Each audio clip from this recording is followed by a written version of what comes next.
de ce journal, tout est bien qui finit bien. On a clôturé ce lundi l'année académique 2016-2017 à Kinshasa. Par exemple, les universités et instituts supérieurs ont vibré au rythme des collations des grades académiques. Par contre, pas de collation des grades académiques à l'Institut supérieur de commerce. Il y avait une forte présence policière. Aucune raison officielle n'a été avancée, mais on peut deviner pourquoi. Invité du journal, Patrick Kakwata, président du mouvement de réformateurs libéraux. Merci de continuer à nous faire confiance. Vous avez raison, et d'ailleurs, vous savez pourquoi. La police a dispersé ce lundi à Kinshasa la marche que les militants du mouvement citoyen Lutte pour le changement avaient entamée pour réclamer notamment la tenue des élections en 2017. D'après des témoins contactés par Radio Okapi, la police est intervenue de manière musclée contre les militants qui avaient commencé à manifester vers 10 heures locales sur le boulevard Triomphal à Kinshasa. La police nationale congolaise dit avoir étouffé ces manifestations parce qu'elles n'étaient pas autorisées par l'autorité publique. Le porte-parole de la police nationale congolaise, le colonel Pierrot Mwanamputu, reconnaît cependant des interpellations dans différentes provinces en affirmant que tous les manifestants interpellés ont été relâchés. Clôture ce lundi de l'année académique 2016-2017. Je vous le disais, la clôture de l'année académique a coïncidé avec la cérémonie de collation de grade académique à l'Institut facultaire des sciences de l'information et de la communication. 48 diplômés ont été mis sur le marché de l'emploi. Élisée Mafou ou Doudou Kassouba.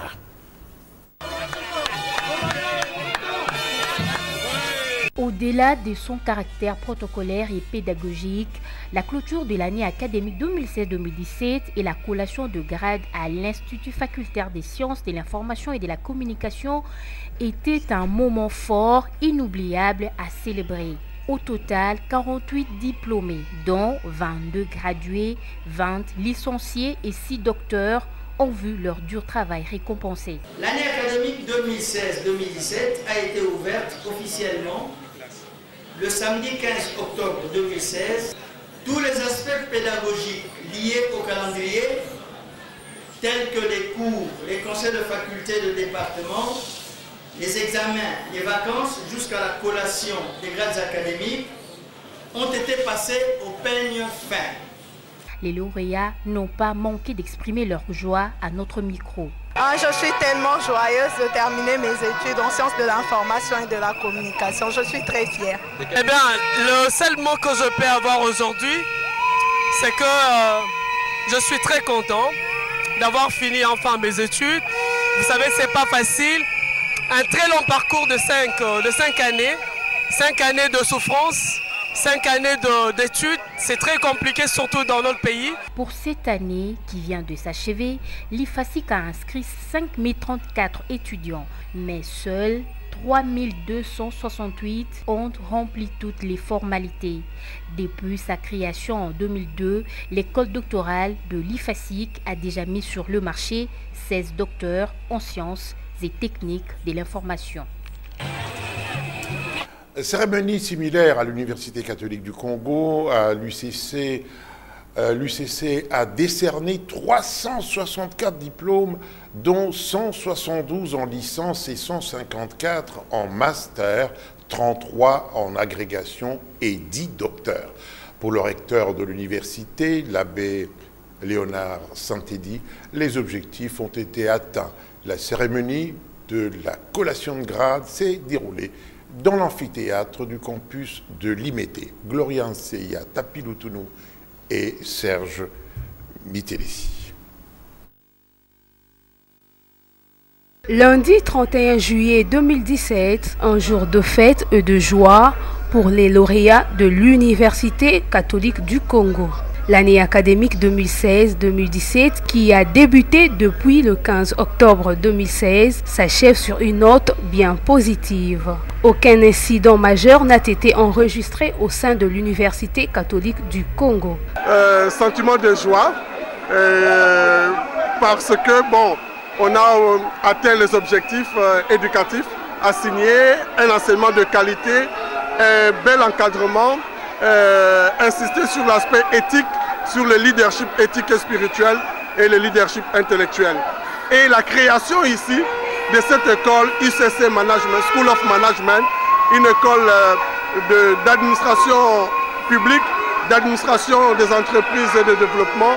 Et cette école-là permettra à ceux qui ont déjà une licence en droit, en économie, en psychologie, d'être outillés pour les services de l'administration, les services du développement, qui va ouvrir en octobre prochain. Cette année, l'UCC a fonctionné avec 68 professeurs à temps plein, 15 professeurs à mi-temps et 69 professeurs à temps partiel, 31 assistants, 5 chargés de cours, 88 administratifs et 4200 étudiants. Beaucoup de professeurs. Avec vous, Élisée Mafou, nous allons d'abord nous rendre à l'Institut supérieur commerce et parler ensuite de la grève projetée des enseignants. D'abord, la cérémonie de collation des grades académiques qui a été reportée à une date ultérieure. Aucune raison n'a été avancée. Les éléments de la police avaient quadrillé très tôt le matin l'Institut pour empêcher les étudiants d'y accéder aux grandes dames des lauréats. Constat fait par Jeften Soleni et Doudou Kassouba. La tension était vive ce matin à l'IEC Gombe. À l'origine, la forte présence des éléments de la police aux alentours de l'Institut supérieur de commerce, dont les raisons ne sont pas connues. Du coup, la collation des grades académiques prévue pour ce 31 juillet a été reportée à une date ultérieure. Lauréats et membres de leur famille étaient contraints de rebrousser chemin sans crier gare. Les étudiants étaient entre la déception et la colère. Quelques téméraires rencontrés sur le site ne s'expliquaient pas les raisons de cet empêchement. Hier, on était sur le campus. La journée des réjouissances était prévue pour aujourd'hui. On arrive sur place, nous avons trouvé que toutes les portes ont été fermées. Ils n'ont pas poussé des raisons. Ils nous ont dit que non, il n'y a pas de collation, qu'on rentre fêter en famille. Ouais, nous sommes tellement surpris, on nous avait dit que nous serons collés les 31. Arrivé aujourd'hui le matin, on arrive à l'IEC, il n'y a même pas moyen d'arriver devant la porte. On nous dit que la collation est reportée, on ne sait pas c'est à quelle date. Nous sommes dessus, on a tout préparé, mais arrivé aujourd'hui, on est tellement dessus. Pour d'autres, le conflit entre les comités de gestion entrants et sortants y est pour beaucoup. Le problème des DG entrants et les DG sortants, nous sommes des étudiants. On ne peut pas subir ce genre d'histoires. Comme il y avait la délibération, on a satisfait, donc on peut aller juste fêter à la maison, mais c'est vraiment déplorable. Mais pour le moment, on sait qu'on a 2 DG. On ne sait pas lequel DG qui a annulé, l'ancien ou le nouveau DG. On est vraiment déçus, on a mal au cœur, c'est vraiment honteux pour notre institut. Les autorités académiques de l'Institut supérieur de commerce ont reporté la collation des grades académiques sans préciser la date. Grogne sociale, les élèves de l'école primaire et secondaire risquent de débuter la future année scolaire sans les enseignants. En effet, les professionnels de la CRE menacent d'aller en grève au mois de septembre prochain. Ils exigent des autorités l'amélioration de leurs conditions de travail. Hermione Yonvou et Théodore Chitolé. Ils sont au total 4 syndicats des enseignants, à savoir le syndicat des enseignants catholiques SYNECAT, la centrale congolaise de travail CCT, le syndicat des enseignants des écoles protestantes SINEP et la force agissante des enseignants. Tous réclament l'amélioration des conditions de travail des enseignants. Nous avons fait l'évaluation du statut social des enseignants.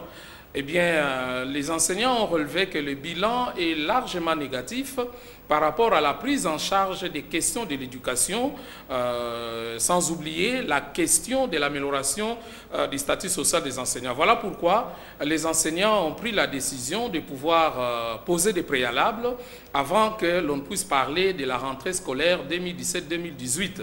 Un cahier des charges est remis à l'autorité des tutelles, document qui reprend toutes leurs revendications. L'autorité des tutelles a été contactée. Nous avons introduit cette déclaration que les enseignants ont faite auprès de notre ministère des tutelles, auprès de son Excellence, Monsieur le ministre de l'enseignement primaire, secondaire et professionnel. Et donc, nous attendons que nous soyons programmés pour une audience afin que nous puissions échanger avec l'autorité de toutes ces questions, parce que ce sont des questions brûlantes. Les enseignants n'en peuvent plus. Vous savez, même la mutuelle de santé qui permettait aux enseignants de de pouvoir avoir quelques soins. Aujourd'hui, cette mutuelle n'est plus capable de donner des soins de santé aux enseignants. Kelly Yoka, on va avec vous ouvrir très rapidement le dossier élection et terminer avec la préparation psychologique du personnel administratif appelé à la retraite.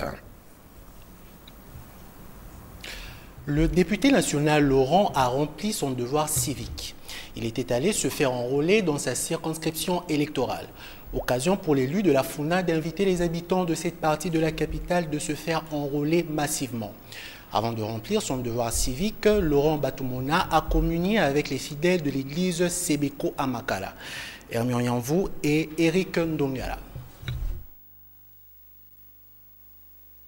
Bien avant l'enrôlement, le député national Laurent Batumona a communié avec les fidèles de l'église Communauté Baptiste du Fleuve Congo, paroisse de Makala. Intense moment de prière, d'adoration et de louange dans la présence divine.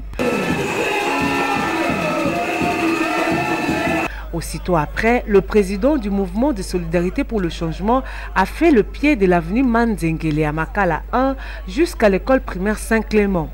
Une marche de plus d'1h30 qui a permis à l'élu de l'EFUNA de communier tout au long de son parcours avec sa base. Après l'octroi de sa carte d'électeur, celui qu'on appelle affectueusement Diatabaou a invité chaque citoyen à accomplir son devoir civique. Bien, c'est un acte civil et civique assez très important. Je voulais marquer l'histoire de notre commune, le district de la FUNA, de notre pays, en tant que leader politique, de pouvoir accomplir cet acte d'enrôlement.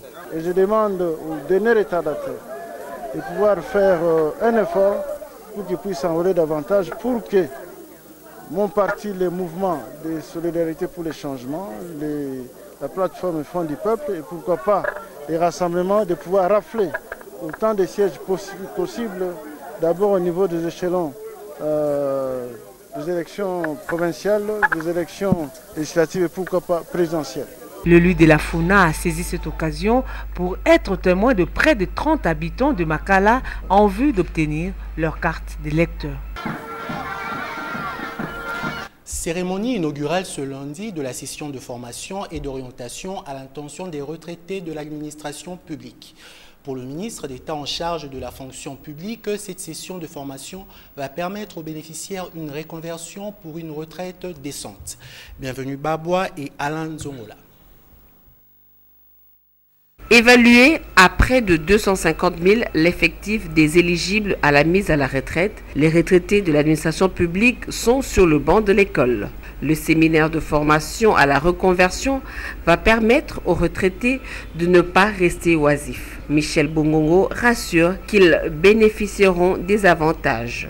Soyez rassurés que le ministère de la fonction publique, en ligne parfaite avec les instructions personnelles du chef de l'État, a mis en place des mécanismes visant la sécurisation des droits statutaires des retraités et prévoit des avantages de nature à donner un visage humain à la retraite. Les séminaristes saluent l'initiative du gouvernement. Le fonctionnaire qui est parti ne doit pas croire qu'il part pour la mort.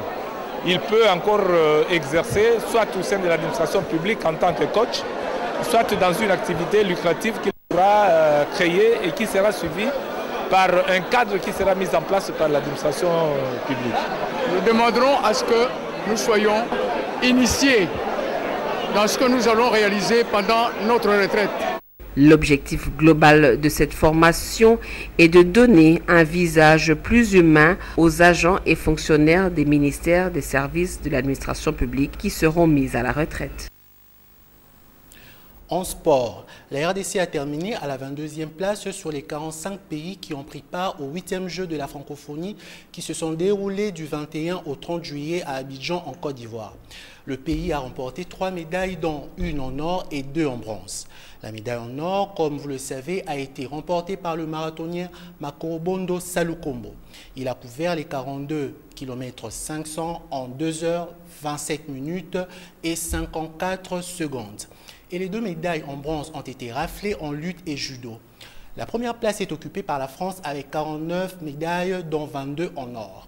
Elle était suivie au Maroc avec 42 médailles, dont 13 en or. En troisième position, on retrouve le Canada avec 36 médailles, dont 13 en or.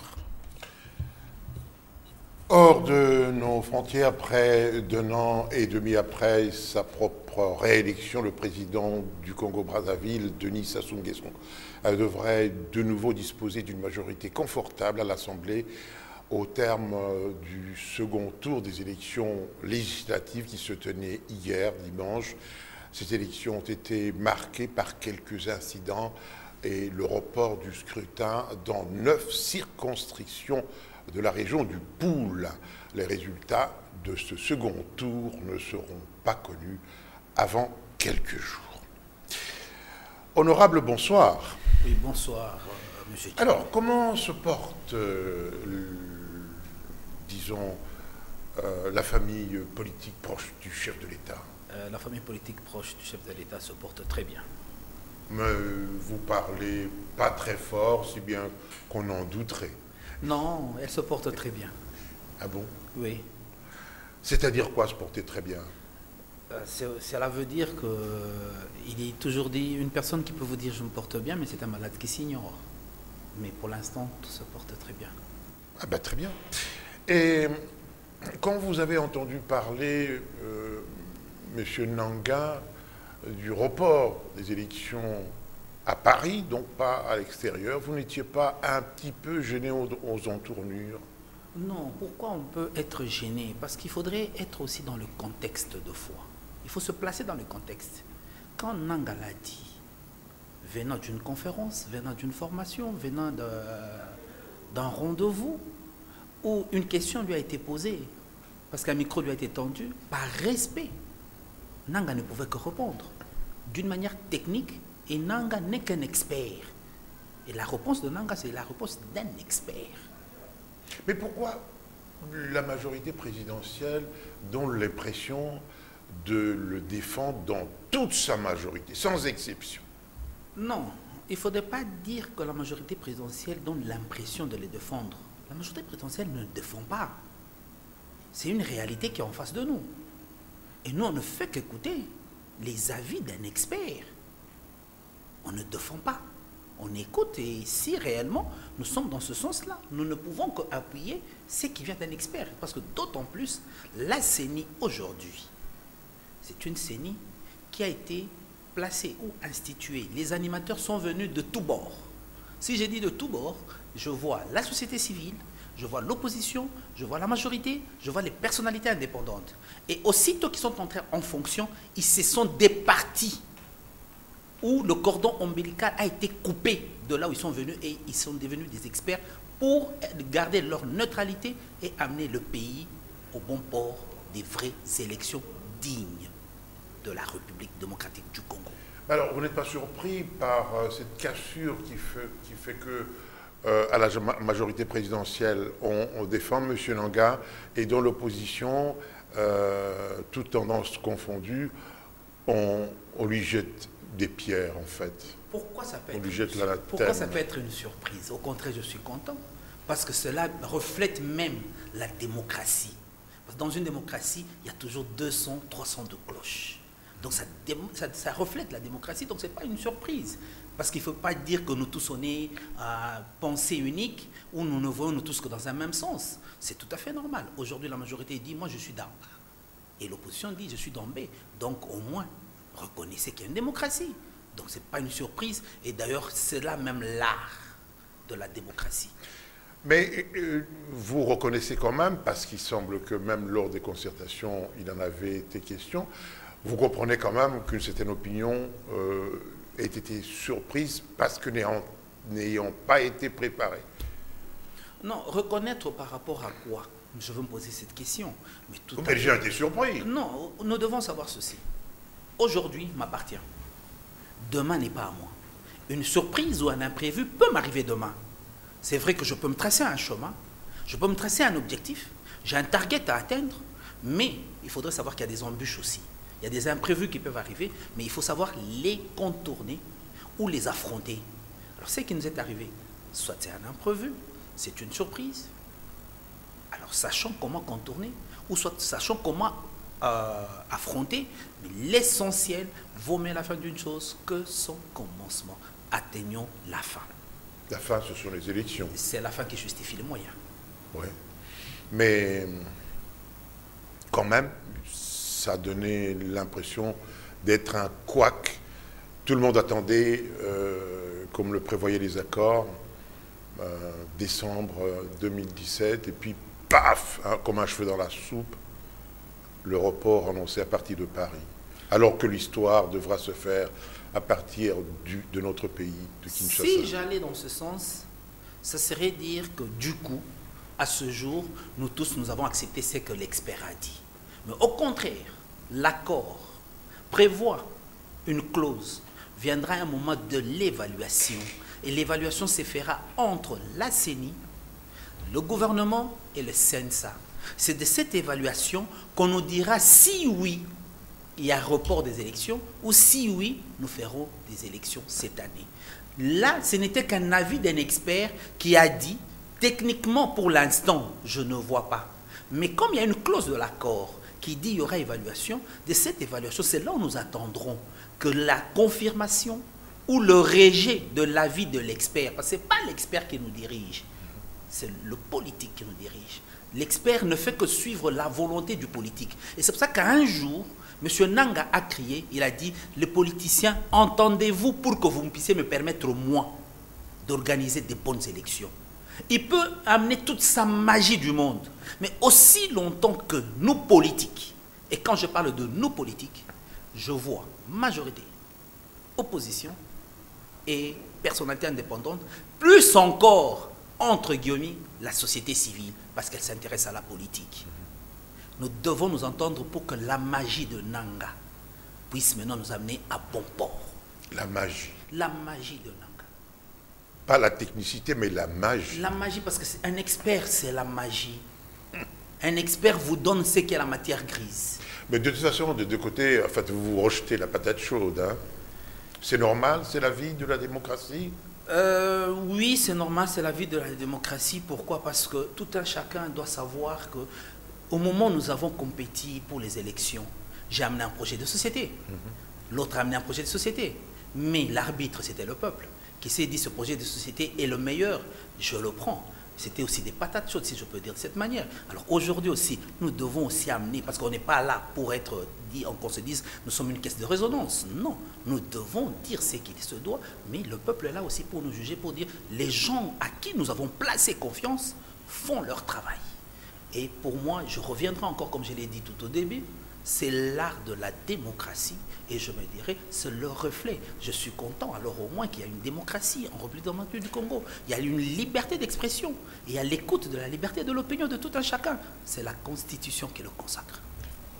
On reviendra à la CNSA tout à l'heure. Vous n'êtes pas gêné, par exemple, quand on empêche, dans cette démocratie vivante, comme vous la décrivez, que l'on empêche certains partis de faire des manifestations, ce qui est aussi l'expression de la démocratie. Pourquoi être gêné? Pourquoi? Parce que quand on est chez soi, il faut être fier d'être chez soi. Moi, je me rappelle, dans mon jeune âge, aux études primaires, l'éducation civique était donnée à l'école primaire. À ce jour, cette constitution ne consacre pas, ou dans le programme d'éducation, on ne consacre pas l'éducation civique à l'école. Donc cette charge est prise directement par les partis politiques. Je préfère encore les matinées politiques qu'on crée. Je préfère encore les rencontres que nous avons dans nos partis politiques. Nous puissions d'abord intégrer la notion du respect du bien d'autrui, la notion civique. Parce qu'aujourd'hui, nous pouvons appeler 3-4 militants des partis politiques X, Y, Z, majorité ou opposition, qu'on leur pose la question, ou soit à un militant, qu'on lui demande juste de nous chanter l'hymne national. Vous allez voir qu'il ne sait pas commencer du début jusqu'à la fin. Même l'armoirie de la République aujourd'hui, il ne connaît même pas si nous sommes aujourd'hui dans l'armoirie, parce qu'il y a eu un certain moment que l'armoirie avait changé, nous sommes allés vers le lion, et puis après nous sommes rentrés vers le léopard, après et tout. Et aujourd'hui, si on pose la question, il ne connaît même pas l'armoirie, qu'est-ce que ça signifie? Notre drapeau, à combien de couleurs? Je vous dis que vous pouvez poser la question, ils ne savent pas. Au contraire, c'est un travail des partis politiques. S'aimer la graine de l'amour de la patrie. Je n'ai nulle part ou ailleurs à part ma République démocratique du Congo. Qu'est-ce que ça vient faire? Alors pour cela, qu'est-ce que ça vient faire? Vous faites des manifestations. Ces manifestations n'arrivent qu'à déborder ou à aller dans un règlement de compte. Parce que le manifestant ou votre militant que vous demandez que nous puissions aller manifester n'a pas la notion d'éducation civique, de respect de bien d'autrui. Alors si c'était le cas et que l'art n'est pas bien cerné ou n'est pas bien encadré pour qu'on puisse se dire que cette manifestation se fera tel qu'il se doit dans l'art, autant mieux. C'est aussi le travail de l'ordre public. Et c'est ça même le travail d'un gouvernement, d'un exécutif, de dire vous devez étouffer cette manifestation parce que ça va déborder dans un règlement de compte. Pourquoi étouffer alors qu'on peut encadrer? Nous avons quand même une police professionnelle. L'ordre public est là. Mais on peut encadrer cette manifestation. À combien de fois on a pu encadrer? Ce sont les mêmes manifestants qui sont allés taquiner celui qui est venu l'encadrer. On connaît les jeux. Moi, je préfère encore mieux. C'est un travail de nous, partis politiques. Moi, à ma qualité en tant que président national d'un parti politique, le mouvement de réformateurs libéraux, j'ai même lancé une campagne d'éveil de la conscience. J'ai dit qui fait quoi. C'était une manière aussi de dire que chacun sache sa mission, que chacun sache ce qu'il doit faire. Et l'éveil, ce n'est pas seulement d'aller conquérir le pouvoir ou d'aller dire « oh toi de là que moi je m'y mette », mais c'est d'aussi éduquer cette population. C'est aussi éduquer notre police à encadrer tranquillement les manifestants. Ils ont les moyens pour. Éduquer cette police, même nous pouvons le faire parce que le jour que nous saurions faire une manifestation sans pour autant les taquiner, eux-mêmes aussi se remettront.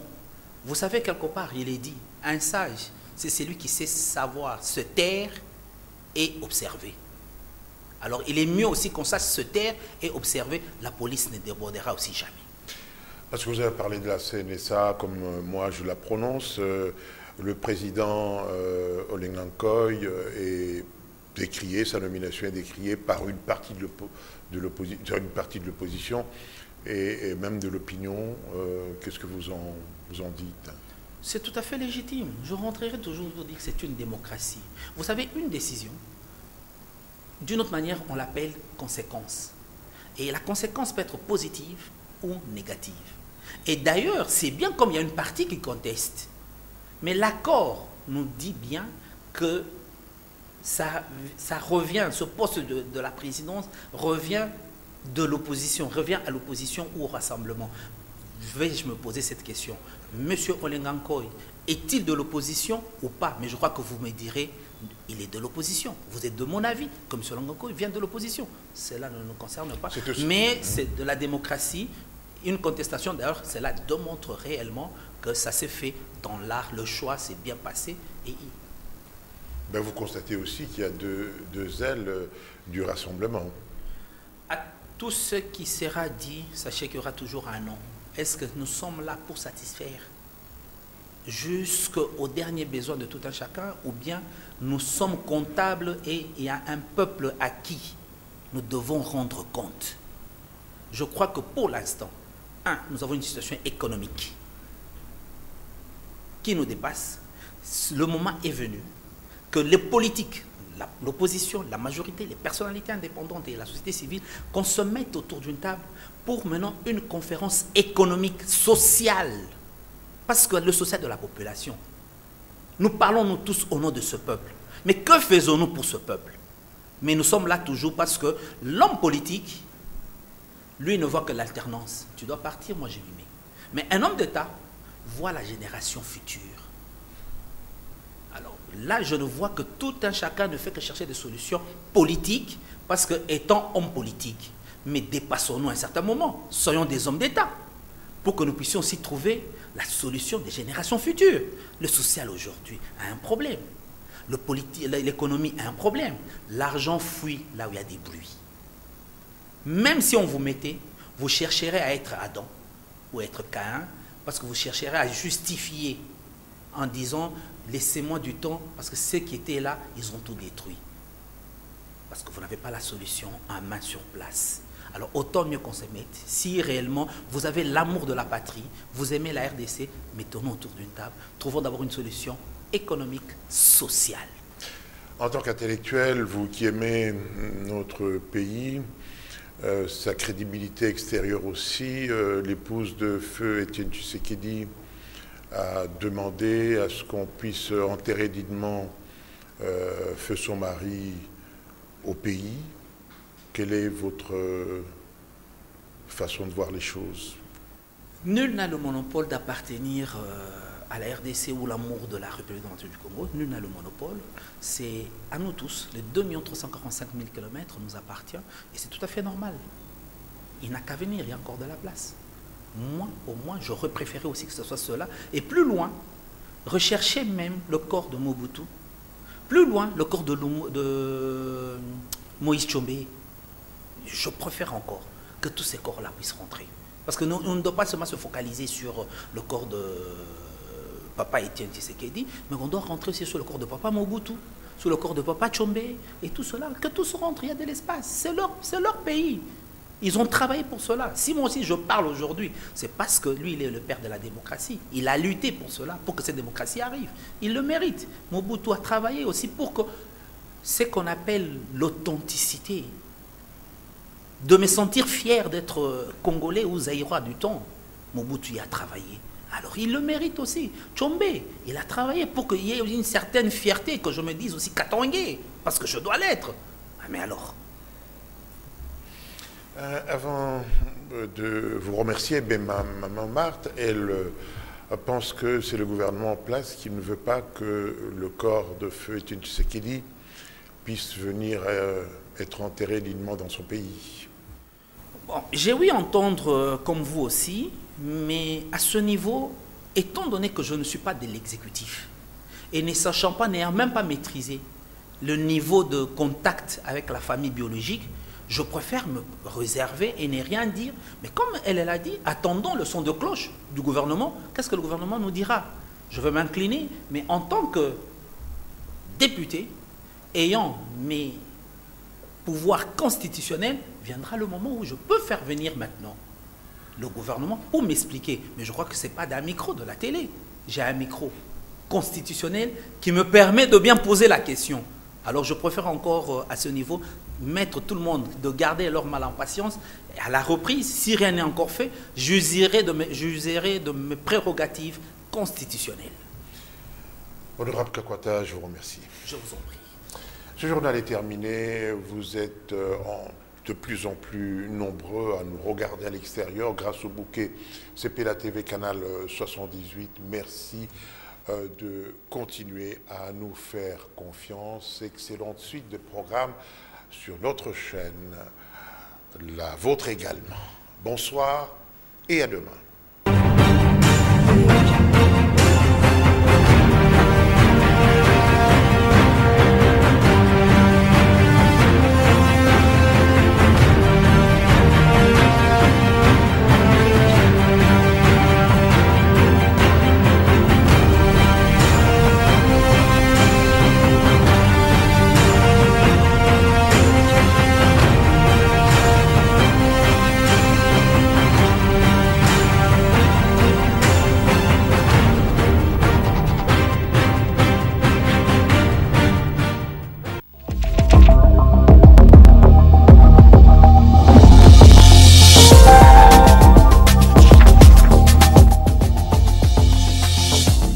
Kinshasa sous haute surveillance ce lundi, titre à la une du quotidien La Manchette. C'est suite à la manifestation du mouvement citoyen Lutte pour le changement ainsi que d'autres associations citoyennes dont le but était d'exiger la publication du calendrier électoral par la CENI conformément à l'accord du 31 décembre 2016. Entre-temps, le palmarès fait savoir que la CENI a décidé d'éteindre le feu qui couvait dangereusement au pays. Selon le journal, l'organe chargé d'organiser les élections a déclaré ce qui suit. Nous rassurons que notre institution n'a jamais violé l'accord. Nous faisons notre travail de révision du fichier et ne devrions pas publier unilatéralement le chronogramme sans le gouvernement et le CNSA. Le même tabloïd écrit « Caméré au pied » de Félix Tshisekedi. Allusion faite à l'éventuel rapprochement entre l'UNC et le Rassemblement délimité pour des actions communes. Et Géopolis Hebdo rapporte que Félix Tshisekedi invite la population à s'enrôler massivement. Le tri-hebdomadaire décrit le président du RASAP comme le nouveau feu follet de la République démocratique du Congo qui s'était enrôlé samedi dernier en Djili. Et son passage a provoqué des embouteillages monstres sur le boulevard Lumumba. De l'autre bout de la lorgnette, le courrier de Kinshasa écrit André Kimbuta dans le viseur. Le confrère renseigne qu'une motion a été initiée contre le gouverneur de Kinshasa. L'auteur dénonce la gestion opaque de la ville. Il stigmatise entre autres l'insécurité qui bat son plein. Dans la capitale, les nuisances sonores et l'insalubrité. Le journal jette également un regard au recrutement qui s'est fait à l'administration publique. Il prévient aux candidats qu'il ne restait qu'une dizaine de jours pour la clôture de l'opération. En revanche, la tempête des tropiques signale que la grogne sociale s'amplifie en République démocratique du Congo. Le quotidien rapporte qu'après le débrayage des médecins et des infirmiers, les professeurs d'université menacent également d'aller en grève illimitée si le gouvernement ne réajustait pas leur salaire du mois de juillet au taux de 1425 francs congolais. Par ailleurs, la prospérité épilogue sur le silence gênant des Global Witness qui est dénoncé. Information relayée par Forum des As qui ajoute d'accusateurs Global Witness au banc des accusés. Le confrère constate que 10 jours après le lancement de l'alerte, le gouvernement élitier conteste son rapport. Mais Global Witness se contente de se draper dans un silence embarrassant. Avant d'éclore cette revue de presse, le libre débat revient sur le non-rapatriement du corps de Tshisekedi. Le journal écrit « Sa veuve accuse les autorités congolaises ». Marthe Kassalou fait appel à tous les chefs d'État et à toutes les premières dames pour débloquer la situation. C'en est fini pour cette revue de presse.